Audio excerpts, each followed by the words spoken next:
Hey, what is up, everybody? This is Stevie Breach coming to you here today. Hard day at work here on a Sunday. We are counting down the days until Thanksgiving, which also means that we are counting down the days until Survivor Series, which is going to be coming up to you this upcoming Saturday from San Diego. I'm honestly really excited about this trip. I just honestly have to work every day until Thanksgiving. I've been on like a good little stretch. It's kind of like one of the downfalls of the management job is they kind of tell you the schedule that you're going to work, and every holiday it seems they want you to work every single day in a row, and it is what it is. But Monday Night Raw, I'm losing track of the days a little bit. Yesterday I went to that card show. Today is Sunday. I kind of didn't know that Monday Night Raw was going to be tomorrow, and then out of the blue, Adam Pearce released his GM sort of walk and talk that he does on Sundays, talking about what's going to be taking place on Monday Night Raw tomorrow. It's kind of how I do the Monday Night Raw previews and things like that. And tomorrow is going to be a big Monday Night Raw. They're not going to leave us out in the open.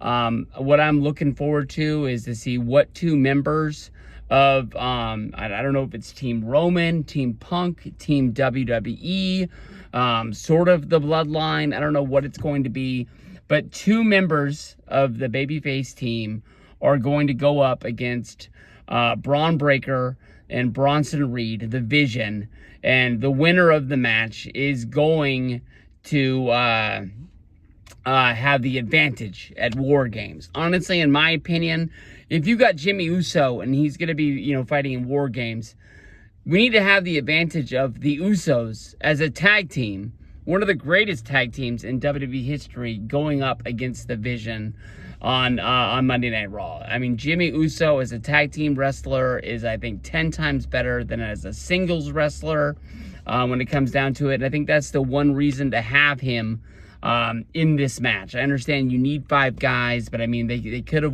they could have asked Cena.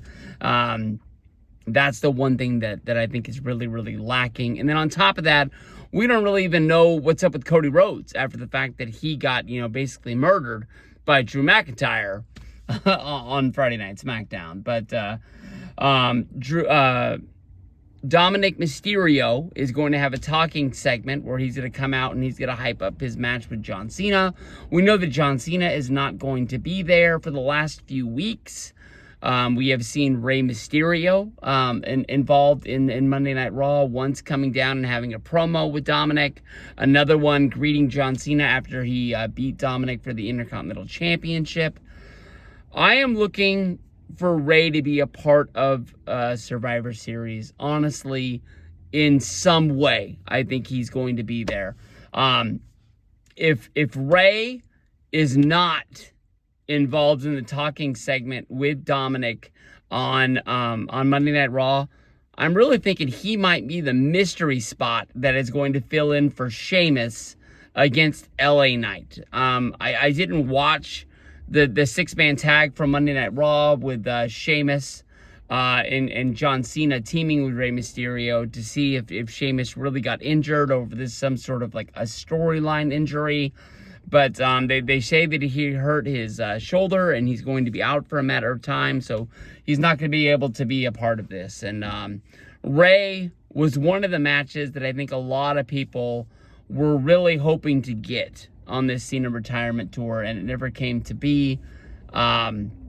But we'll see. I honestly, I don't think that Rey is going to win this deal, but I think it's just a little bit of an excitement deal. And I understand we're going to be getting these 2 Monday Night Raw matches, and we're going to be getting these 2 SmackDown matches for the Last Time Is Now tournament. I would not be surprised if there is some sort of shenanigans involved in one of these matches, where one of these matches gets added to Survivor Series. As of right now, there is 4 matches. We got 2 War Games matches. We got a Women's Championship match, and the John Cena versus Dominic Mysterio. That's 4 matches. They run an average of 5. Every once in a while, there's been another match added, but I wouldn't be surprised if there's some sort of a disqualification, count out, interference. We know that it won't be with the Jey Uso match because he's going to be involved in the War Games match itself. But I wouldn't be surprised with SmackDown being in San Diego before War Games, that the fill-in for Sheamus is a big name to go up against LA Knight, coming in for the Survivor Series weekend, where they're going to be doing the pictures and the autograph sessions I think they're doing that at some sort of a convention center. It's not part of my trip, honestly, because I didn't know about it till I had already bought the ticket to the show, and I had already bought the flight there and the flight back. I think 24 hours in San Diego is enough for me. I went to WrestleMania this year. There are a lot of superstars that I would love to meet, but those things are just freaking expensive, and I don't need that in my life right before Christmas, honestly, to tell you the truth. But last time is now. The tournament matches. First match, we're going to be putting Penta in the ring. He's going to be going up against a little bit of a cough there, I apologize, but Penta is going to be going up against Solo Sikoa of the MFTs. I'm really surprised that Solo Sikoa is able to get a win. I really thought they were going to put some sort of a name inside of this tournament that was a surprise, that did have a chance to go and have a match against John Cena, a match that a lot of people were really hoping to get. You know, there was so many names that we thought we were going to get matches with John Cena this year. I know everybody's holding out for the Jericho or the Adam Copeland / Edge. But both of those guys are still attached to AEW at one point right now, so that one's not going to be. But Solo Sikoa got the win here. He's going to be going up against Penta. When I've talked about Penta in other videos, talking about his standing on the roster, he came into WWE and he was a huge deal. I'm saying merch drop from the ceiling to the floor. He basically went undefeated for what felt like 2 months before he had his first real trials and tribulations of matches on the roster. And then he's kind of like turned into a 50-50 guy. Penta, when he first came in, I thought there's a chance this guy could be like a world heavyweight champion guy. At this point now, I'm thinking maybe he's more of a United States / Intercontinental champion guy. He sort of got caught in that rut where he was fighting against Sheamus, he was fighting against Dominic Mysterio, but this could be like the one thing to like really heat him up and get him into the mix of things. Solo Sikoa, he dropped the United States title. Then it almost seemed like he was turning himself into a manager, but he's still the main wrestler of his stable. I don't think that Solo is going to be getting the win here. He already has a big match on the Survivor Series pre-show. For the people that are looking at their calendar and being like, they don't do matches on the pre-show anymore, I guess SmackDown has turned into the Survivor Series pre-show, because we're going to be having the I know it's Sami Zayn, Shinsuke Nakamura. I know it's the Motor City Machine Guns. And I can't remember who the last guy on this team is. Going up against the MFTs in a classic Survivor Series match. But hey, there's no room on the actual pay-per-view on ESPN. So we're going to be putting this on SmackDown, which makes no sense to me. But I'm always a big fan of the classic Survivor Series matches. I don't think I would have thrown a big fit. I know that like War Games really fits into the Survivor Series deal. There's some people saying that this year it feels forced more than it feels like it just came up out of the blue. We knew that it was going to be War Games. They've done it at Survivor Series the last, it seems like 4 or 5 years, however long it's coming. Hell in a Cell turned into that when they were just running the Hell in a Cell every October. And sometimes it was stupid because it would be a big feud, but it would be the first match of the feud, and you would go from having a Hell in a Cell match to having some sort of like a singles match at the next pay-per-view, and that would turn into some sort of a stipulation. It's like Hell in the Cell is supposed to be an end-all, be-all, not the kickoff point for a big feud. But just for that one reason that Solo already has a direction that he's going, I'm going to be picking Penta to get the win here. He's going to be fighting the winner of the Gunther versus Carmelo Hayes match. Let me tell you this much. We all knew that Gunther was the overall favorite to win this tournament. It has been rumored almost all year that Cena's last feud would be going up against the monster Gunther. Gunther is the same guy who retired Goldberg back in July on Saturday night's main event. Is he going to be able to put another legend into the dirt? And basically this guy's stacking champions and he's championships, and he's already stacking, big, huge career wins. Where are we going from here? So Carmelo Hayes, he needed a win. He got a big win. This might be one of the biggest wins that Carmelo Hayes has got on the main roster, even if it was handed to him by this whole Vision versus Team WWE, Team Cody Rhodes, Team...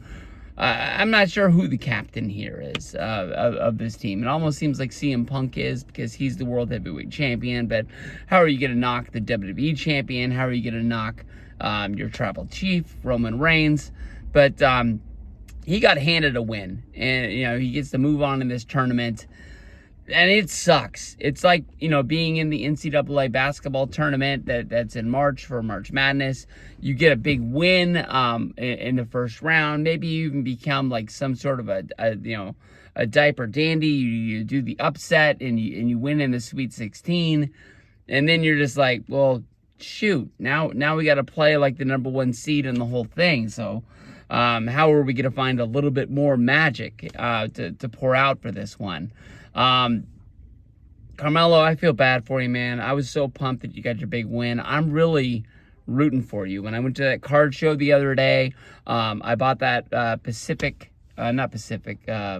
Panini Prism rookie card of yours. And I said, like, every single time I see one of these, I buy them and I sock them in my box because I believe in you, that you're going to be a real superstar in this league. I think the first thing you need to do is go out and you need to conquer the United States Championship if you're going to be on SmackDown. Right now that seems really hard because Dragunov has been just whooping up on just about everybody.